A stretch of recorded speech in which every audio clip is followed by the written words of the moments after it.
Okay, Ella, as you know, the deadline for this project is the end of the month, so we'd better plan it well. Yes, I've already been thinking along those lines, and I've decided we should divide this project into 3 phases. The pre-phase, then phase 1, and then phase 2, with strict deadlines involved for each one. Given that we have to finish this quickly, that sounds good. Tell me more. The pre-phase is the simplest. We just need to allocate a space or a place to do our planning, and this space will need to be quite big. Sure, and we have to decide on the equipment needed as well. Remember the last project when we didn't have enough projectors to present our ideas? We lost lots of time there. Yes, that was a bad start. That's why, after the pre-phase is finished, I've allocated a mere 3 days for phase 1. That will involve drawing the plans. We'll need Jenna to help us. And Marco. Yes, but not Susan. Susan is just far too busy to participate, as much as I'd like her in the team. Let's just take Fred instead. He'll do.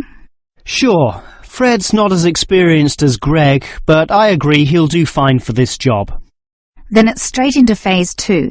Collecting, collating, analysing and preparing the final report. Can we do that in 5 days? I think that's optimistic, which is why I scheduled 6. That's almost a week. Do we have that much time? We do, and with the right people, 6 days should see the job done. Who are the people for this phase? Arthur and Rob, right? No, Arthur's got other things to do, and Rob's on leave, so Mike alone will be the main man on this part. He's done it before, so it should be fine. But he may need some help with the smaller tasks. Someone who is good with detail and procedures. Peter's not free at the moment, so I can arrange Leo to chip in some time and advice. Leo's very useful, particularly under pressure. And that's everything sorted. Well done, Ella. This report should certainly be ready in time. Okay, Ella, you've done a good job with the basic time frame of this project, but what about specifics? What sort of specifics? Well, things like information gathering. Are we going to use questionnaires like we did last time? I was thinking of using the internet to ask people to give their views, but you often get such silly responses when you do that. I'm of the view that the best way to find out things is to ask people directly, so that's what we'll do. Okay, but that will take longer. We'll probably even have to do some of the work at home. No, I don't think so, as long as we stay back at work for some after-hours meetings. Well, that's better than coming in early. No one functions well in the morning. Also, the final report will need at least 2 appendices. Not only that, we'll have to attach a small booklet to the end, containing printouts of the relevant parts from all the foreign websites we accessed. That will take even more time. Are you sure we can meet this deadline? Yep, I've worked it all out and I'm confident we can do it. Phase 1 should be finished by the 5th, leaving Phase 2 to begin about the 8th or 9th. Now, there's a public holiday on the 10th, meaning that everything should be able to be submitted on the 15th. And after that, we can relax and celebrate on the 25th when the design division gives us approval to go ahead. Ha! You're assuming that the design division will approve this, and that's not guaranteed at all. Oh, come on, Marcus, be positive. You know this should be approved. In fact, I'm even planning the celebration when this is all over. Oh yeah? What's on the agenda then? Well, we definitely don't want to party in the office, do we? We'll want to get away from this place, and we're all too busy with our own lives and families to find a mutual time free for a dinner party. So I thought we'd just buy some nice expensive gifts for everyone who participated. We can just give these to the people here in the office. That sounds fine to me, but make sure they're not too expensive. The budget department will never approve the cost. Don't worry, I know how much I can get away with. All right, I'll leave that with you.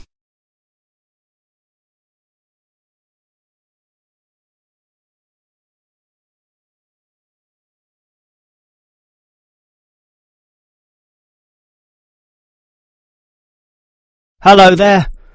I was asked to tell you about the extent of the damage to the main building caused by the recent storm. Oh, that's right. I take it that most of the damage is just to the main building? It is indeed, since the building is so old. However, luckily the damage is minor and all of it can be fixed in one day, given that we have 5 people in our team. What will you be doing first? I understand you start at 8 in the morning. That's right. And we were going to remove the fallen tree, but we've been told there are exams that morning, and I'm sure the sound of those saws and other heavy equipment will disturb all the students. So instead we'll fix that leaky roof. That's a 4-hour job, since it involves substantial repair, not like fixing broken windows, which can be done quite quickly. So you'll fix the broken window after that, from midday? We could do that, but since we'll be working in the ceiling, it's more logical to get rid of those birds' nests there. It's a small job, but will require crawling inside the ceiling cavity, which is not an easy exercise, so that will take about an hour. But this is good, since by that time the exams should be over, and we can address that tree which has been blown over, after our 1-hour lunch break, of course. It will be quite noisy dealing with that, but it will be finished by 3 o'clock. Some of our staff will then leave to fix things on another site. An office nearby needs a new window. But 2 of us, including myself, will remain here to paint over that discoloured patch of wall in your office. Oh good, it looks so horrible at the moment. Well, we'll certainly make it look good once again. And in the last hour of our working day, we'll fix up that problem with the wiring. Apparently the power doesn't go to one of the classrooms. Probably some water has gotten into the fuse box, so we'll just change a few wires and clean up the moisture, and it should be fine. I certainly appreciate all the effort you and your team are taking to fix things here, but I do have one request. And what is that? You said you're going to paint the back wall in my office. Will it be the same colour as before? Yes, we'll make it a nice white colour. Well, that's the point. I'd prefer it to be yellow to match the furniture. The furniture is orange, actually, but I think yellow is a nice match. Can you do that? We can certainly do that. Yellow it is. Certainly a prettier colour than just plain white, or the blue in my kitchen at home for that matter. And we can leave the paint can with you in case you need to do some touch-ups or if the stain reappears. I'll just leave it in the garden shed, the one next to the main classroom. And incidentally, about those birds in the ceiling, I was just investigating and I heard the chirping of little baby birds in there, so there must be some young ones in a nest. I just thought you'd like to know that we can give them to a wildlife reserve. There's one in the next suburb, so that should not be too much trouble. Or you could give them to one of our teachers. I have a colleague who can raise them. I would say the wildlife reserve is a better option, since the people there are used to dealing with animals. And as for that fallen tree, we'll cut it up into small pieces, and that can be firewood in my house, so that won't be wasted either, although the smoke will cause some pollution. But I have a special licence for my fireplace, so no one can object to that. I've noticed also that the university has a garden bin for the smaller items, leaves and sticks and bark and so on. So we can dispose of material in that also. You do have some waste piles out the back, but a proper garden bin means that the material will be recycled. And that's better for the environment, so you can rest assured we will use that.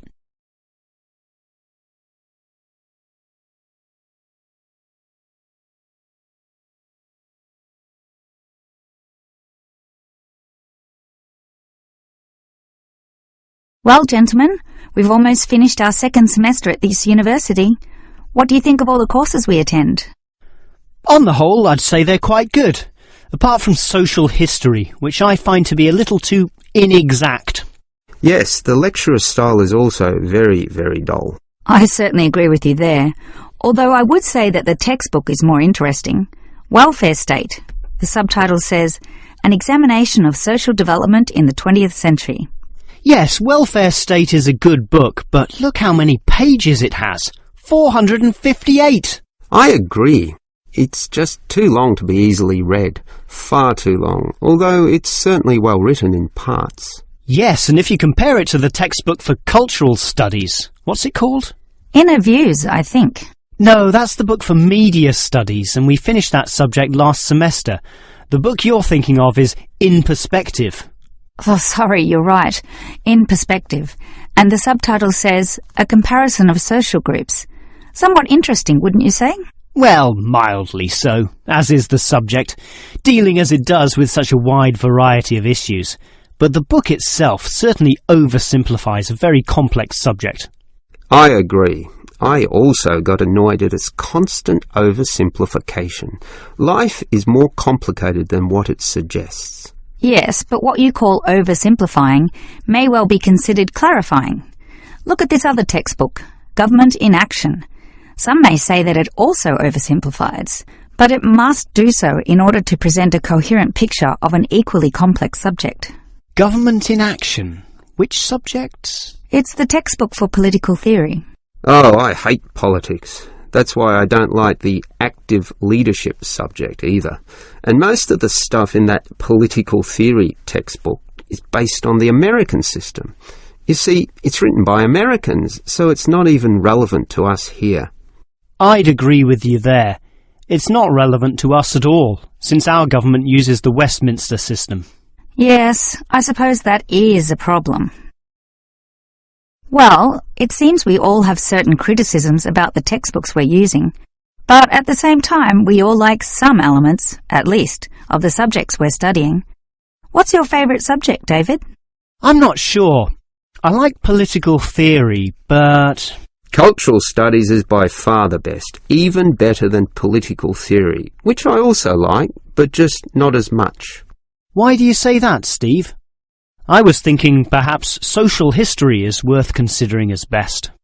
Social history is good, but I made my choice because the subject is relevant to this modern society. But so is social history, and I like the historical element, which the other subjects lack. Even political theory examines history only briefly and in a very narrow way, so I'd say social history is the most rewarding for me. What about you, Susan? I think social history is certainly very good, but political theory is, in fact, the best, since basically every human system boils down to politics. So, despite a certain irrelevancy in the details, the basic message remains as relevant as ever. Oh, Susan, you can't be serious.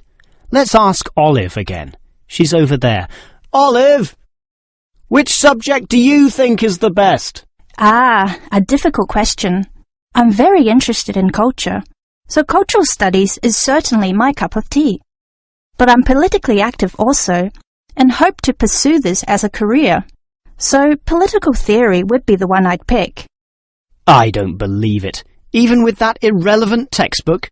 Don't listen to him, Olive. You have a right to your own opinion.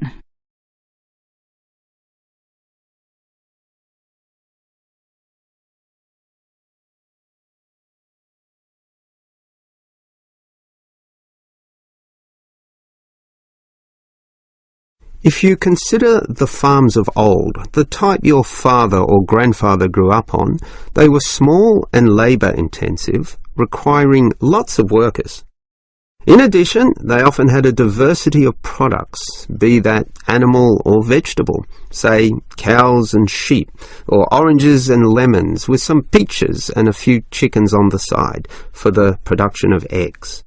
The many workers involved raised their families who needed products and support services, such as medical clinics and schools, so the small country towns had mercantile activity, storefronts and community participation with all ages present and a distinct town culture. And how it has changed. Travel to any small country town in virtually any developed country, and you will often see that these places are now somewhat forlorn and deserted, lacking life and vigour. Many of the residents have long since moved towards the big cities, so the country areas have become depopulated and their downtowns empty. This phenomenon is so predictable and widespread that it even has a name, rural flight or rural exodus, and it has produced some fairly predictable problems. As for the causes of rural exodus, the most obvious is the industrialisation of agriculture. This comes in two aspects, one of them being monocultural farming practices. What this means is that it is now more efficient to have one product and focus on its needs almost exclusively. So, for example, animal husbandry will usually involve a single type of animal, say pigs, but with huge factory farming techniques, or, in other words, the second aspect, economies of scale. This means instead of 200 pigs, there'll be 2,000, tightly fitted into small pens or cages with high-density waste disposal and automatic feeding systems. Yet, despite this huge size, it can all be controlled by just a dozen farm workers pushing the right button. You might not like it, but in a competitive market, the cheaper the overheads, the better, and one can't argue with market economics. It's simply the way of the modern world, and it has changed the face of rural districts, mostly for the worst. We can talk at length about the problem of rural exodus, but what about solutions? Well, there is certainly some cause for hope, since many are now feeling the negatives of increasing urbanisation, negatives which the countryside generally does not have. Thus, tourism, for example, is certainly one avenue of revenue and revitalisation. The most important consideration here is that the local residents themselves participate in developing such initiatives and deciding what happens, since outsiders, be they state government or city-based planners, do not fully understand the local settings, the possibilities which may be on offer, or the town culture, since even small rural areas can be highly distinctive from neighbouring ones. For example, the Daylesford area has developed a tourist industry based on the natural springs there, putting forward the angle that this water is relaxing and revitalising for the health. There has been the development of spas, saunas and small-scale accommodation within its picturesque hillsides. And another solution is to utilise the predominant local product. This takes advantage of the fact that many city people are developing a dislike for factory-produced and packaged foodstuffs. They are becoming interested in products that can be sold directly to them at a cheaper price while preserving all the freshness from the tree or animal. It is important here that the country area is not only characterised by a specific product, but markets this idea well. For example, many areas of country Victoria have developed widespread grape growing and winemaking facilities and encourage wine tasting tourism, now a thriving industry with an international patronage.